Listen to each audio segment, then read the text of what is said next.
जाने समझे ज्ञान वास्तुशास्त्र का, पृथ्वी अग्नि जल वायु स्थान कहाँ आकाश का। ओम वास्तु पुरुषाय नमो नमः।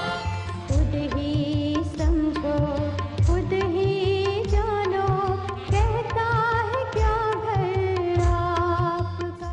खाना बाहर ही खाते हैं। अमेरिका का तो कल्चर ही है कि खाना बाहर, कुकिंग जैसा कोई कुकिंग के पीछे समय नहीं बिगाड़ते। वैसे ही उनके पास अनेक काम होते हैं, काम वाले तो मिलते नहीं, खुद ही सब करना पड़ता है।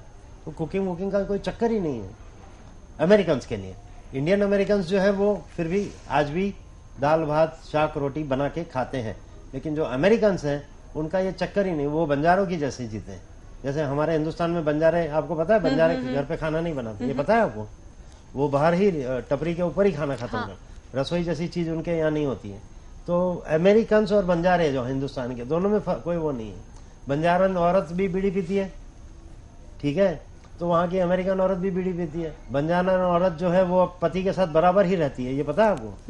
ये नहीं होता है कि जैसे हमारे समाज में होता है कि भाई पति ऊपर पत्नी नीचे थोड़ा एक कदम, उनमें सेम होता है, बल्कि पत्नी आगे होती है। अमेरिका में भी ऐसा ही होता है, ठीक है। तो मैं तो अमेरिकन्स को और हमारे बंजारे जो है या आदिवासी जो है उनको जब भी देखता हूं तो मुझे लगता है कि दोनों का कल्चर एक जैसा है। ऐसा है। तो वायु में जो बाथरूम है वो किसी वजह से अलाउड है, ठीक है, और लेकिन वायु में पानी का संग्रह अलाउड नहीं है, ऐसा है। साउथ वेस्ट में हम कहते हैं कि वहां पानी है, पानी नहीं होना चाहिए, इसलिए टॉयलेट नहीं होना चाहिए। लेकिन साउथ वेस्ट में टॉयलेट नहीं होना चाहिए से एक तकलीफ दूसरी आती है कि साउथ वेस्ट में टॉयलेट बाथरूम होने से आपका बेडरूम नहीं है वहां। तो जितना आपको बाथरूम नहीं सता रहा है उससे ज्यादा ये बात सता रही है कि आप वहां सो नहीं रहे हैं। आप समझे, वो ज्यादा मेन इंपॉर्टेंट है। नेहा जी, ये एक मकान है, अग्नि से प्रवेश है, वायु में पानी है, ये एकलता देता है। ये हमने जाना कि अग्नि से पानी प्रवेश, वायु में पानी, वायु से प्रवेश, अग्नि में पानी, दोनों एकलता के योग है। अब इस घर के अंदर एकलता लगी हुई है। फर्ज कर लो इस एकलता के बावजूद 3 में से 2 में से 1, यहां पर समझो 3 बहनें शादी की लायक हैं और 3 बहनें इस घर में रहती हैं जी।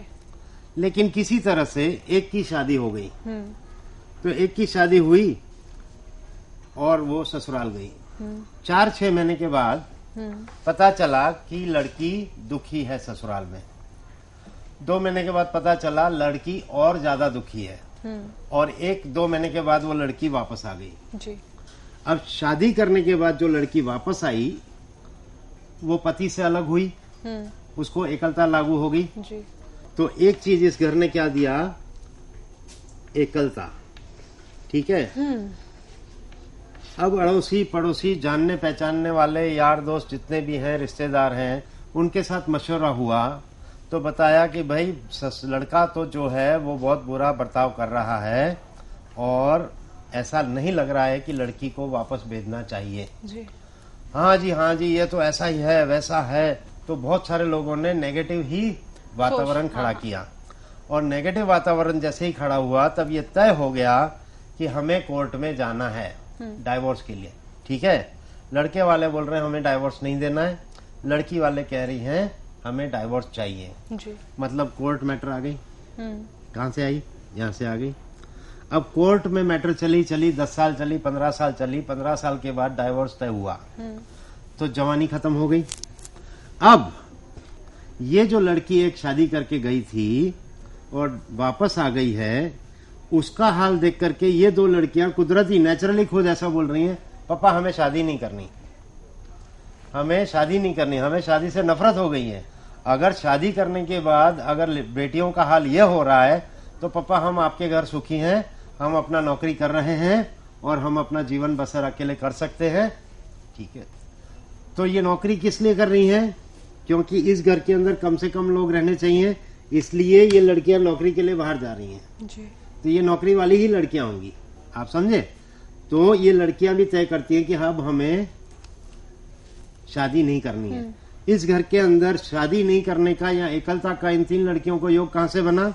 एक यहां से बना, कोर्ट में जाने का योग कहां से बना, यहां से बना। तो मैंने क्या कहा कि एकलता का कॉम्बिनेशन तोड़ने के लिए आप ये गेट बंद कर दो और आप यहां पर गेट कर दो पूरब का, या फिर यहां पर गेट कर दो ईशान पूरब का, ठीक है। ठीक। तो ये कॉम्बिनेशन टूट गया। जी। लेकिन ये जो पानी यहाँ पड़ा है, ये पानी पड़े पड़े भी एकलता दे रहा है, ये पानी पड़े पड़े भी कोर्ट मैटर दे रहा है, इसलिए इसका पश्चिम में आना आवश्यक है। जी। आप समझे? जी। इसका यहाँ तो फिर उत्तर ईशान में आना आवश्यक है, या इसका पूरब ईशान में आना आवश्यक है। तो इसको भी जाना है, ठीक आप है। समझे? जी। तो सही ये होगा कि कोर्ट मैटर और एकलता देने वाला ये जो दो चीज है, उसमें से पहले पानी की टंकी को निकालो। जी। तो पहले अगर पानी की टंकी यहाँ से निकल के यहाँ आ गई या यहाँ से यहाँ आ यहाँ आ गई, गई। गेट बेशक यहाँ रहा, जी। तो ये कर दिया तो आप दो चीज से आप बच गए, तीन चीज से बच गए। कौन सी? मित्र कम होंगे या शत्रु ज्यादा होंगे, एकलता और कोर्ट मैटर, ठीक है। तीन चीज से आप बच गए। अब अगर ये गेट यहाँ रह जाता है तो यहाँ से सिर्फ क्या आ रहा है? रोग आ रहा है, अच्छा। ठीक है। अब बाद में देखेंगे कि रोग को कैसे निपटे, लेकिन सबसे पहले इन बातों को तो निपटे कि एकलता को निपटे, कोर्ट मैटर को निपटे और शत्रु हमारे कम कर दे, ठीक है। अब जो जमाई था वो सबसे अच्छा मित्र होना चाहिए परिवार का, जी। कि वो आए, दो बहनों को, सालियों को भी संभाले, सास ससुर को भी संभाले, ठीक है, और एक बेटे की तरह रहे। हाँ। अब वही जमाई शत्रु बन गया क्योंकि आपने उसके साथ कोर्ट में मैटर लगा ली, तो वो अब आपका मित्र नहीं रहा, तो वो आपका शत्रु हो गया। जमाई ही जब शत्रु हो गया तो यार दोस्त से क्या फिर अपेक्षा करोगे? घर का बेटा ही जब शत्रु हो गया तो यार दोस्त से फिर क्या अपना, ठीक है ना। तो ये जो मुद्दे हैं ये आपकी समझ में ही नहीं आते हैं कि आप गलत सलत व्यवस्था कर लेते हैं और फिर दुखी हो जाते हैं और अपनी बेटियों को और बहू बच्चों को भी दुखी करते हैं। जी। फर्ज कर लो कि इस घर के अंदर यहाँ से प्रवेश, यहाँ पानी, इस घर के अंदर कोई बेटी ही नहीं है, लेकिन एक बेटा है जिसकी आपने शादी लगवाई, ठीक है। शादी लगाई तो ये संभावना है कि ये बेटी माँ के घर ज्यादातर समय निकालती है, ठीक है, बहू, या उसे बेटा नहीं हो रहा है, बच्चा नहीं हो रहा है, या फिर तनाव करके वो चली गई। अच्छा, यही व्यवस्था होने से ये भूल जाओ ना। हाँ, ये अग्नि का प्रवेश और वायु में टंकी, ये होने से अब बेटा और बहू समझो कहाँ आ गए, इनको ये कमरा मिला, वायु वाला, ठीक है जी। अब वायु का कमरा जो है ये धक्का मारता है, हम कहते हैं वायु के कमरे में जो सोएगा वो जाएगा जी। और ये कहाँ सो रहे हैं? इस एक्सिस पे सो रहे हैं। अग्नि से प्रवेश और वायु की टंकी के बीच में सो रहे हैं, ठीक है। तो ये इनको और भगाएगा, वायु का पानी इनको भगा रहा है, एक्सिस पे सो रहे हैं वो भी भगा रहा है, और वायु के कमरे में सो रहे हैं वो भी भगा रहा है। तो अब क्या होगा कि ये जो बहू है इसका कोई ना कोई नाटक शुरू हो जाएगा कि मुझे मजा नहीं आ रहा है, आप अलग मकान ले लो, मुझे माँ के साथ, सास के साथ नहीं रहना है, मुझे आपके जेठ के, भाभी के, जेठानी के साथ नहीं रहना है, अलग रहना है, अलग रहना है, अलग रहना है। ये लड़का क्या बोलता है? सवाल ही नहीं पैदा होता, अलग रहने का सवाल ही नहीं पैदा होता, हम यहीं रहेंगे। एक दिन गुस्से में आके बैग लेकर के ये चली गई और वहां से जाके फोन कर दिया, अलग रहना है तो ठीक है, मैं आपकी पत्नी हूँ, अलग नहीं रहना है तो मुझे बता दो, तो हम कोर्ट में फाइल डाल करके इसको खत्म कर दें, मैरिज को डाइवोर्स कर दें, ठीक है। तो कोर्ट मैटर कहां से आई? यहां से आ गई, ठीक है। अब आपको ये पता है कि हमारे कोर्ट मैटर लग गई, आपको ये पता है कि बहू गई है माँ के घर और वहां से अब कोई कम्युनिकेशन नहीं हो रहा है, मतलब उनकी इच्छा कम है ऐसा लग रहा है, या वो एक जिद पे लगी हुई है कि ऐसा करो तो ही मैं करूंगी, ऐसा करो तो ही मैं करूंगी, मतलब एक डिमांडिंग सिचुएशन आ गई। लेकिन आप ये नहीं सोच रहे हो कि इसकी जड़ कहाँ है। इसकी जड़ इसमें नहीं है कि सास ने कुछ कह दिया, इसकी जड़ इसमें नहीं है कि जेठानी ने कुछ कह दिया, इसकी जड़ इसमें नहीं है कि पति ने कुछ कह दिया, इसकी जड़ इसमें है क्योंकि आपके घर में वास्तु की जो व्यवस्था है वो एकलता वाली है और इनकी ये वाली कोर्ट मैटर वाली है, उसने ये योग खड़ा किया है। आप समझे? तो हमेशा ये जानने की जरूरत है कि भाई समस्या का स्रोत क्या है। हम कहते हैं घुटनों का दर्द हो गया, ठीक है भाई, 40-45 साल की उम्र में एक लेडी कहती है मेरे घुटनों का दर्द हो गया, मैं तो बाप रे चल नहीं सकती हूँ, ठीक है। तो आप डॉक्टर के पास गए, डॉक्टर ने कहा जी आपका घुटना जो है वो खराब हो गया है और आपको देखो या तो नी रिप्लेसमेंट करनी पड़ेगी या तो फिर आपको कुछ योगा वोगा करना पड़ेगा। तो योगा शास्त्री घर में आ रहा है, योगा करा रहा है और थोड़ा बेहतर लग रहा है। फिर किसी और के पास गए, किसी और ने कुछ कह दिया, किसी और के पास गए, लेकिन ये जानने का प्रयास नहीं किया कि ये कहां से इसका स्रोत क्या है। अभी वास्तु पुरुष का सिर यहाँ है जी, ये कंधा, ये कोहनी और ये घुटना गोल घूम के यहाँ आ रहा है, ये पांव, ये कंधा, ये कोहनी, ये घुटना, ये पांव। अभी यहाँ क्या किया आपने, जो घुटना यहाँ से घूम करके यूं निकल जाना चाहिए था वो घुटना यहाँ से घूम के आ रहा है। यानी वास्तु पुरुष के घुटने को आपने कुछ जरूरत ही ज्यादा लंबा करके स्पेस दे दी, ठीक है, जिसकी उसको जरूरत नहीं थी। तो ये वास्तु पुरुष कंफर्टेबल नहीं है जी।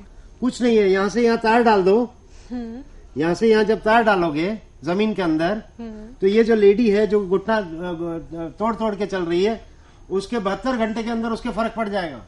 सारी समस्या वास्तु पुरुष को है। 45 साल की औरत का घुटना कैसे खराब हो सकता है, आप समझे कि नहीं। हाँ, 75 साल की कोई लेडी है और आप बोलो कि उसके घुटने का तकलीफ है तो समझ में आता है। 45 साल की लेडी को घुटने का तकलीफ कैसे आ सकती है, क्योंकि आपके वास्तु में दक्षिण अग्नि का कोना बढ़ गया है या पश्चिम वायु का कोना बढ़ गया है, तो घुटनों की समस्या आएगी। जी। तो हम कभी भी ये कोशिश नहीं करते हैं कि ढूंढने का प्रयास करें कि समस्या क्यों आई। समस्या आई तो उसकी दवाई ले लेनी है, रोग आया तो उसकी दवाई ले लेनी है, बहू चली गई है तो कोर्ट में जाना है। लेकिन ये नहीं जानेंगे कि कोशिश करेंगे कि यार हमारा घर तो संस्कारी घर है, हमारे घर में सब पढ़े लिखे हैं, ऐसा हमारे घर में हुआ ही क्यों कि कोई बहू हमारे घर से नाराज होकर चली जाए। ठीक है, हमारे घर में किसी का बिहेवियर ही ऐसा नहीं कि कोई किसी को कुछ ऐसा कह दे कि जिससे किसी को बुरा लग जाए। हर कोई संभल संभल के बात करता है जी। तो वायु में पानी आपको एकलता देगा। जी। वायु में पानी आपको आपके मित्र कम कर देंगे और वायु में पानी आपको एकलता कोर्ट मैटर जी, देगा। कोर्ट ठीक मैटर है, जी। अब जब एकलता की बात निकली है या ये भी बात निकली है कि शादी या आपके घर पे मेहमान आए, तो मैं बता दूं आपको कि ये कंपाउंड वॉल से आपका दरवाजा ऊंचा है। जब कंपाउंड वॉल से गेट ऊंचा हो जाता है तब आपके घर में मेहमान नहीं आते हैं। जी। तो आप कहते हैं कि मेरी बेटी का ब्याह नहीं हो रहा है, मेरे बेटे का ब्याह नहीं हो रहा है, तो आप चेक कर लीजिए कि क्या कंपाउंड वॉल से आपका गेट ऊंचा है। क्योंकि जब आप किसी बेटे से शादी करवाते हैं अपनी बेटी की, तो आप सिर्फ एक व्यक्ति से रिश्ता नहीं जोड़ रहे हैं, उसके परिवार से, उसके एक्सटेंडेड परिवार से और समाज में वो जितने लोगों को जानता है, ये सारे लोगों के साथ आपका संबंध जुड़ता है। तो जब ऐसी व्यवस्था होगी तो 4 घर छोड़ के आपका भाई जो रहता है जी। वो भाई भी अगर सारे साल में दिवाली के दिन ही आपके घर आता है, बाकी पूरे साल में वो भाई आपके घर में नहीं आ रहा है, तो ये कैसे संभव है कि नए एक परिवार के साथ आपका संबंध जुड़ जाए जिसके साथ 500 लोग अटैच्ड हैं और उन 500 लोगों के साथ आपका संबंध।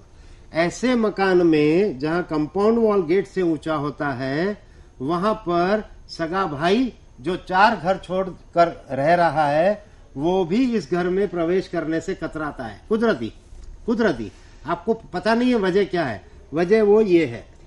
अब अगर आपका गेट ऐसा है और आप चिल्ला चिल्ला के कह रहे हो कि मेरे बेटी का ब्याह नहीं हो रहा है या मेरे बेटे का ब्याह नहीं हो रहा है या हमारे घर मेहमान बहुत कम आते हैं, तो उसकी वजह है कंपाउंड वॉल से ऊंचा गेट, दरवाजा। तो इसको जो है जी। आपको ठीक करना है। पुराने जमाने में जो राजा होते थे ऐसे गेट उनके होते थे, जी। ठीक है, जी। और ये उनका गेट होता था, ये उनका ये उनका ऐसा उनका गेट होता था, ठीक जी, है, जी। जी। ऐसे उनके गेट होते थे। ये स्ट्रक्चर होता था हाँ हाँ। और यहाँ पर वो खड़े होते थे दरबान अंदर, अंदर 4 फुट बाय 4 फुट की रूम भी होती थी। ये इतने बड़े स्ट्रक्चर होते थे कि अंदर 5 फुट बाय 5 फुट की रूम होती थी, जहाँ दरबान अपना बंदूक लेके यहाँ ऐसे खड़े होते थे किसी जमाने में, और ये गेट होता था जी। इसका मतलब ये हुआ कि इस महल के अंदर कोई नहीं आ सकता है। वास्तु के हिसाब से ये व्यवस्था दी जाती थी कि राजा को महफूज रखने के लिए दरवाजा इतना ऊंचा बनाया जाता, यानी यहाँ दुश्मन क्या मित्र भी नहीं आ सकता है। ठीक है, इसका मतलब ये हुआ कि राजा को कोई चलते फिरते मिलने नहीं आ सकता है। राजा कहेगा आप मेरे घर रोटी खाने फला दिन रात 8 बजे आना, वही आ सकता है। पर मैं राजा को जानता हूँ, चलो मैं निकल रहा हूँ और मैं राजा को मिलने जाता हूँ, ऐसा अतिथि कभी नहीं आएगा। अतिथि और मेहमान में इतना अंतर होता है। मेहमान वो होता है जिसे हम समय से इनवाइट करते हैं कि आप कल रात को डिनर करने हमारे घर आना, तो वो कल रात 8 बजे के बाद कभी भी आएगा। और अतिथि वो होता है जो किसी भी समय आ गया, जिसके आने की कोई तिथि तय नहीं थी, वो आ गया और बोला यार मैं आ गया, मैं गुजर रहा था उधर से, मन हो गया, चल चाय पिला, आ गया मैं तेरे घर। ठीक है, वो होता है अतिथि। तो वो गेट जब छोटे होते हैं तब अचानक से ऐसे मेहमान आ जाते हैं, और वही मेहमान जो है ज्यादा आने चाहिए आपके घर में। ज्यादा मेहमान का मतलब है कंपाउंड वॉल से गेट ऊंचा। ठीक है, तो नेहा जी, अगर आपको जी आपकी मम्मी को ये समस्या है कि नेहा हमारे घर में बहुत सारे मेहमान आते हैं, मैं तो खाना बना बना के थक गई हूँ, मेहमानों की मेहमान नवाजी कर करके थक गई हूँ, तो गेट बहुत साल मैंने ये काम किया, सेवा की, चलो तो मम्मी को कहो मम्मी चिंता मत करो, चलो कंपाउंड वॉल से गेट ऊंचा कर देते हैं, सारे मेहमान बंद हो जाएंगे। ठीक है, जी। लेकिन फिर मेरी शादी न हो तो फिर रोना मत। ठीक है, ऐसा। तो एकलता का योग कंपाउंड वॉल के गेट के ऊंचा होने से भी तो छोटा रखे दरवाजा, वो फिर छोटा ही होगा, क्योंकि अगर ये आपकी कंपाउंड वॉल है, हाँ ये अगर आपकी कंपाउंड वॉल है जी, तो आपका गेट यहाँ से आना चाहिए, थोड़ा नीचे से। थोड़ा 1 इंच नीचे से। ठीक है, ठीक है ना। ये और ये जो कमान वाले गेट होते हैं, इसका उपयोग न किया जाए। अगर आप भी पूज्य दादाजी का आशीर्वाद प्राप्त करना चाहते हैं तो स्क्रीन पर दिखने वाले नंबर पर अपनी समस्या या रोग बताकर परम गुरु का आशीर्वाद प्राप्त कर सकते हैं। ये सेवा निःशुल्क है। हमारा पता है Vastu associates, 65 Sampat Rao colony, RC Dutt road, Vadodara, Gujarat. हमारे कॉन्टैक्ट नंबर्स हैं 098791086525354, 0898000576061, 626364, 09925048011। हमारे फोन नंबर है 026523541112। हमारा फैक्स नंबर है 026523541113। हमारी ईमेल आईडी maheshgyani@yahoo.com।